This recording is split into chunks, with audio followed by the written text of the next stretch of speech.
everybody, welcome back to Let's Talk. I am your host John, and today here on the channel we're going to be talking about Dark City and its brand new Arrow Video 4K Blu-ray that just came out. But before we get into that 4K Blu-ray review, I always like to give a quick film review, and today is no different. So if you don't want to know anything about the film Dark City and you're just here for that 4K Blu-ray review, you guys can skip ahead to that right now. Alex Proyas gave us Dark City, and this was his follow-up to The Crow in 1994. And when you watch The Crow, one thing you notice right away is that Alex Proyas knows how to do great world building. I mean, that is one of my favorite films in the 1990s because of that gothic world that he created. And he does it again here in Dark City, a city very similar to the city in The Crow, where it's always dark out, but there's a good reason for that. And this movie stars Russell Sewell as our lead character, and this movie starts off like such a mystery. This is a great sci-fi noir film because it starts in one place and it ends in a completely different place. And I mean, really, you can never predict where this movie will end, especially if you start the director's cut. Unfortunately, the theatrical cut, a lot like Blade Runner, gives away the movie, and I guess they just didn't trust their audience in 1998, and they were probably worried about their investment because this movie did cost $27 million to make. I mean, I guess they were worried for good reason because the movie did not do well at the time. It made only $27 million, and it was a box office bomb, and you could argue that this movie was just a year ahead of its time. That's the biggest flaw with this movie because The Matrix came out in 1999, and ever since then, this movie has been compared to The Matrix, unfortunately.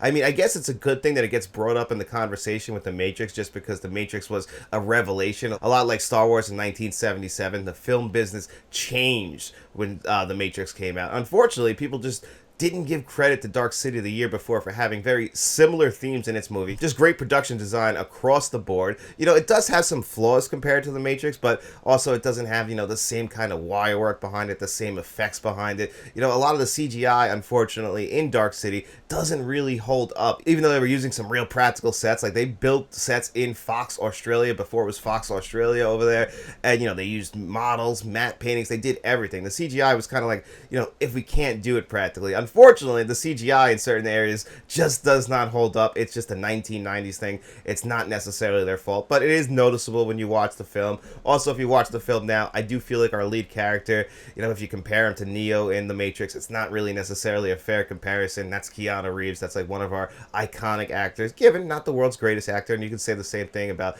Russell in this movie. He's not like the world's greatest actor, and I would have been fine if, like, you know, they changed him out with somebody with a little bit more emotion, if I'm being completely honest, even though the surrounding characters around him, played by William Hurt, Jennifer Connelly, and Kiefer Sutherland, who does a great job in this movie, even though that voice that he's doing with the breathing is a choice. I can understand it. He does definitely feel like a psychiatrist. I guess that's what he's going for. A psychiatrist who, you know, he's really caught between a rock and a hard place. I mean, this guy is screwed. There's no other way to spin it. I mean, he has to do the bidding for the strangers. That's it. And, you know, he's playing both sides to make sure that, you know, he lives. I get that. It's about survival for him. Again, this movie's about, like, humanity, what it takes to be human, the differences between humans and other species. Like, these strangers, they're desperate. That's the thing about them. And I am spoiling the movie, so if you haven't clicked away yet or you're just here for the 4K review, like I said, I am spoiling the movie because it is very interesting how, like, the strangers are desperate and they believe that humanity is the key. Not just humanity, but human soul. And, like, to explore that theme in this movie,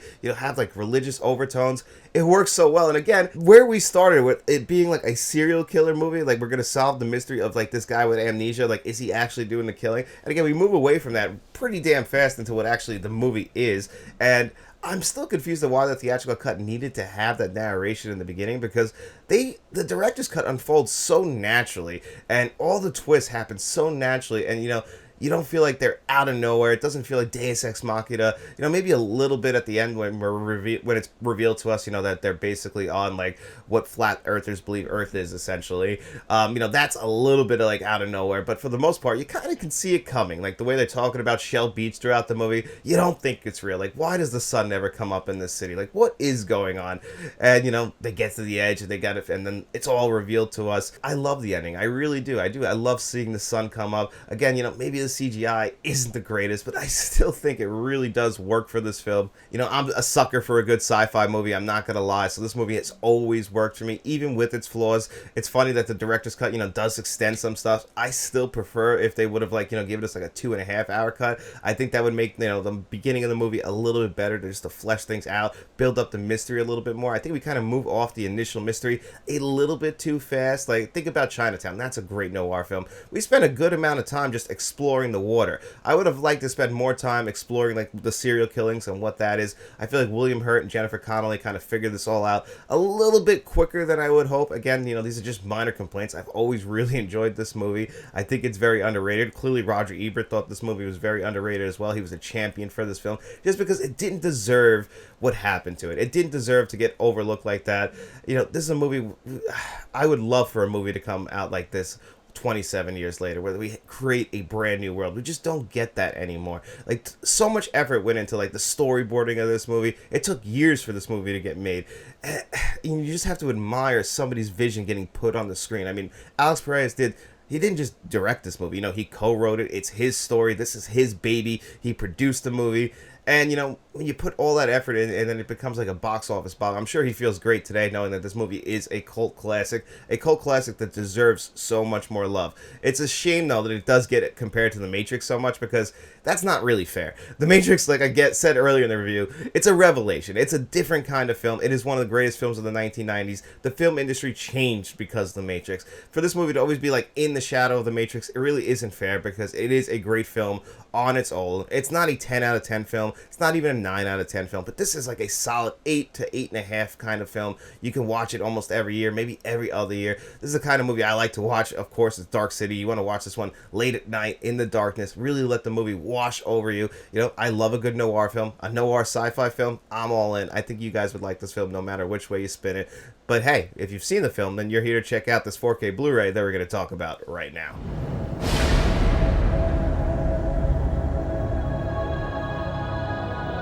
And here it is, Dark City on 4K Blu-ray. Arrow gave us the morbidly obese box again. Absolutely love that. I'll be comparing it to my 2008 Blu-ray right here, which also had the theatrical and director's cut on it. So this one, they separated into 2 discs, 2 4K discs. You can buy it on Blu-ray if you like, with the downscaled version of the brand new 4K scan. But on this case, Arrow Video is the king of doing this. And I saw a meme the other day, and I just want to bring it up here. Hopefully I can find it to show it to you, but if I can't, I'll just explain it. You guys have seen the Wolf of Wall Street meme when the guys walk, you know, when Leo's walking outside and he's telling you all the drugs he's doing. And then the last one is just because it's awesome. Well, I saw one that said, I get shout and scream for the horror, I get vinegar syndrome for the sleaze, and then I buy Arrow Video. Well, because they're awesome. And that really is the case. For me, I've praised Arrow Video up and down. I still think they're the best boutique label out there because they really check every single box. I mean, Dark City, like, they always kind of give us, like, movies that are really, like, right up my alley. Dark City is, like, a movie if you were to say, hey, that's a John Keefe kind of movie. Dark City, RoboCop. Like, those kinds of movies are my kinds of movies. True Romance, one of my favorite films ever. All of that has been given to us by Arrow Video in, you know, their obese boxes. I absolutely love it, and this is just another one, just another great release.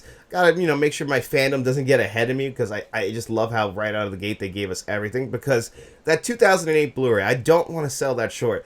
They got both cuts of the film on the Blu-ray. The audio is fine on it, and it doesn't look that bad, which hurts the visuals a little bit on this, because it's not a night and day difference. They did a pretty good job on that Blu-ray, and a Blu-ray that's 17 years old now.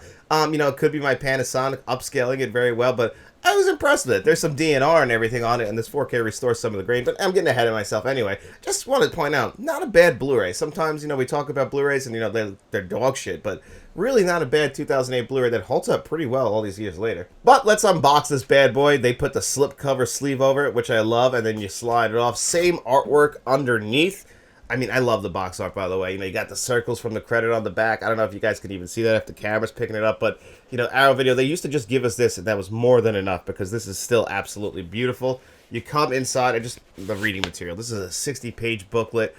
Absolutely stunning. Great paper stock that smells amazing. I mean, my God, again, Arrow Video giving us everything you could ever want. There's a poster in here as well, which always stays in there because I don't have the space for the poster, but Man, again, just giving us everything. Gotta put all this back now. And then we'll come inside and we'll actually grab the disc. Now, this is reversible. If you want the artwork to look like the outside and the slip sleeve, you can do that. But I figured, hey, I already have it twice. The third time, let's spin it around to the original movie poster. Makes a lot of sense. Has our big moment at the end right here, which, of course, I like to call the Neo moment. When inside you get, hey, look at that. You get the actual card we see throughout the entire film for Peter S. Schwerber, played by Kiefer Sutherland. Actually, Daniel. What did I say? I said Peter, right? It's Daniel P. Schwarber. Excuse me. I really do believe, though, that Christian Bale's character from American Psycho would not like this business card. No raised font or anything, but what is that, eggshell? Either way, really nice. You get some lobby cards on the inside. I mean, again, Arrow Video gave you everything you could ever want in a collector's edition. This is what makes like releases like of Kingdom of Heaven. I mean, I hate to keep bringing that up, but just so ridiculous.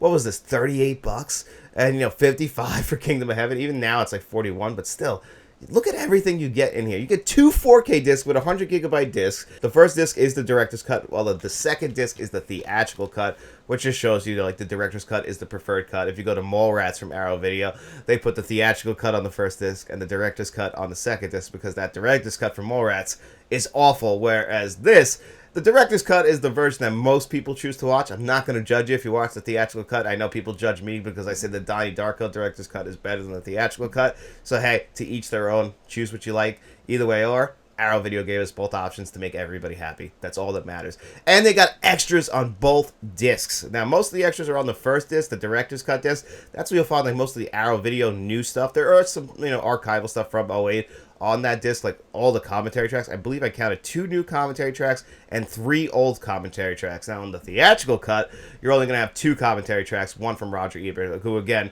was a huge champion for this film, and I think he felt bad that this movie got so overlooked because, again, it checks so many boxes if you're a film fan.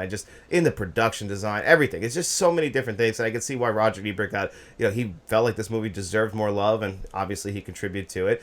We get a brand new 1-hour making of documentary. Well, it's like a looking back documentary, basically with everybody who was important to the movie, which I really appreciated. Again, it's a new one. They produced a new one.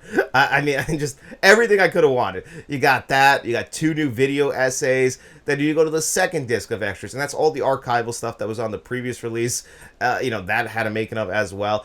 It's perfect. I just really cannot... The extras are a 10 out of 10. Arrow Video really keeping extras alive, and they just proved it right here. Again, on both discs, you get the old and the new. You just can't complain about the extras. Now, the audio, they give us a brand new Dolby Atmos track. I think you could also watch it with a 5.1 if you choose, and a 2.0, so, more options.